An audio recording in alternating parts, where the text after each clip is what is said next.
ബലാത്സംഗ കേസിൽ നടൻ ഇടവേള ബാബു SITക്ക് മുന്നിൽ ഹാജരായി. ആലുവ സ്വദേശിനിയായ നടിയുടെ പരാതിയിലാണ് ചോദ്യം ചെയ്യലിന് ഹാജരായത്.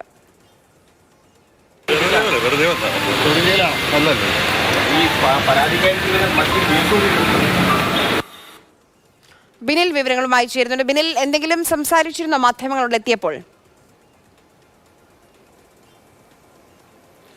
ഇടവേള ബാബുവിന്റെ പ്രതികരണമാണ് നമ്മൾ അല്പം മുമ്പ് കേട്ടത്. അദ്ദേഹം വെറുതെ വന്നതാണ് എന്ന രീതിയിലാണ് പ്രതികരിക്കുന്നത്. പക്ഷേ അദ്ദേഹത്തെ രണ്ടാം വട്ടം ചോദ്യം ചെയ്യാനായാണ് SIT വിളിച്ചു വരുത്തിയിരിക്കുന്നത്. കാരണം ആലുവയിലെ നടി നൽകിയ പരാതിയിൽ ആദ്യവട്ടം ഇടവേള ബാബുവിന്റെ ചോദ്യം ചെയ്യലിന് ശേഷം വിട്ടയച്ചതാണ്. അന്ന് അറസ്റ്റ് രേഖപ്പെടുത്തുകയും വൈദ്യപരിശോധന പൂർത്തീകരിക്കുകയും ചെയ്തിരുന്നു. ഈ കേസുമായി ബന്ധപ്പെട്ട കൂടുതൽ വിശദീകരണങ്ങൾ തേടുന്നതിന് വേണ്ടിയാണ് ഇടവേള ബാബുവിനെ വീണ്ടും SIT ചോദ്യം ചെയ്യുന്നത്. ഈ കേസുമായി ബന്ധപ്പെട്ട് കൂടുതൽ വിവരങ്ങൾ ശേഖരിക്കേണ്ടതുണ്ട് എന്നതാണ് പോലീസ് വ്യക്തമാക്കുന്നത്. അതുകൊണ്ടാണ് പ്രതിയുടെ ചോദ്യം ചെയ്യൽ, രണ്ടാം വട്ടമുള്ള ചോദ്യം ചെയ്യൽ നടക്കുന്നത്. ഇതിൽ ഇടവേള ബാബുവിനെതിരായ പ്രധാനപ്പെട്ട പരാതി എന്നത് ഇടവേള ബാബുവിൻ്റെ കലൂരിലെ ഫ്ളാറ്റിൽ വെച്ച് പീഡിപ്പിക്കപ്പെട്ടു എന്നാണ് നടി പറയുന്നത്.